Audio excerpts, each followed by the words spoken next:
السلام عليكم. لا تنسوا الاعجاب بالفيديو والاشتراك في القناة تشجيعا لنا لنستمر بنشر المزيد ان شاء الله.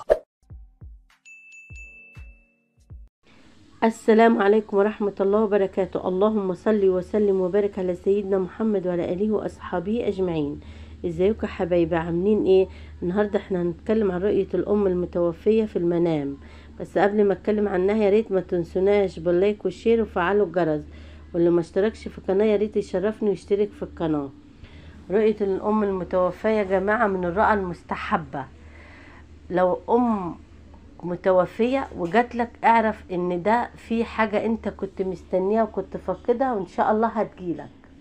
طيب لو هي جاية بتخبط وانت فتحت لها الباب، فتحة خير عليك بإذن الله، او فتحة خير عليكي بإذن الله. تمام. طيب لو جت وبتعطيك حاجة وبتديك حاجة في ايديك اكل فلوس، اعرف ان ده في رزق، او حضرتك في رزق جايلك، في خير داخل عليكم بإذن الله. لو جت وهي بتعمل اكل كتير وانتوا شايفينها ان هي بتعمل اكل، ده اعرفوا ان هي بتعرفكم ان انتوا في صلة رحم انتوا قاطعينها، او ان انتوا ما انتوش بتودوا حد او ما بتعزموش حد. هي بتدلكم ان انتوا يعني اعزموا تاني او سر رحمكم، لان هي اللي كانت بتلمكم وبتاكلكم، فده دليل على كده، فهي انذار لكم بالشيء ده ان انتوا قطعتوه.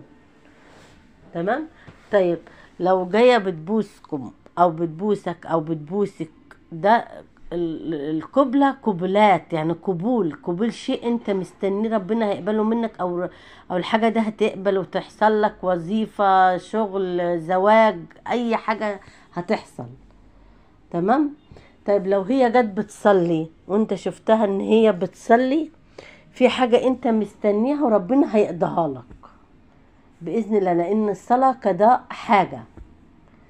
او ان انت قاطع الصلاة وهي او انت قاطع الصلاة بتوريك ان، يعني بتعرفك ان انت قاطع الصلاة، يعني صلي. تمام. لان هي في دار الحق واحنا في دار الباطل، فهي بتوريك ان ايه النقص. طيب لو مثلا هي جاية بترتب لك في بيتك، او بترتب لك امور هتتظبط عندك مشاكل ربنا هيحلها لك، في امور عندك مش متظبطه ربنا ان شاء الله تنحل وهتتظبط، لان هي بتظبط لك امورك وبتعدل لك في امورك. تمام. الحاجه دي عايده عليك انت، مش عايده عليها هي. تمام. طيب لو جت وهي قاعده زعلانه او بتعيط، فده في حاجه انذار ان حاجه تحصل عندك او عندك، في انذار ان في حاجه وحشه هتحصل وهي حاسه بيها، والله اعلى واعلم. تمام.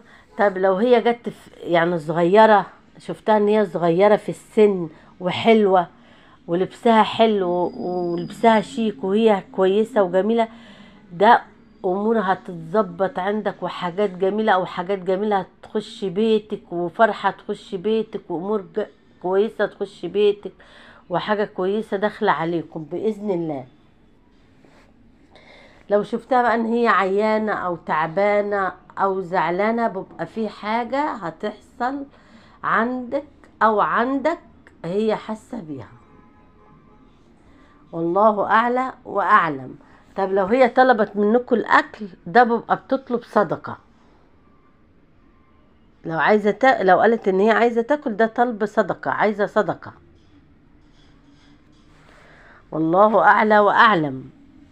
يعني سواء بنت يعني عزباء او طالب في دراسة، شافها ان هي بتديله حاجة او بتاخد منها حاجة، ده دخول فرحة عليها، زواج او خطوبة قريبة، او نجاح للطالب اللي خد منها الحاجة دي، ان هي اديته هدية، اديتك هدية، ده بيبقى قدوم خير داخل عليكم بإذن الله، والله اعلى واعلم. يا ريت ما تنسوناش باللايك والشير وفعلوا الجرس.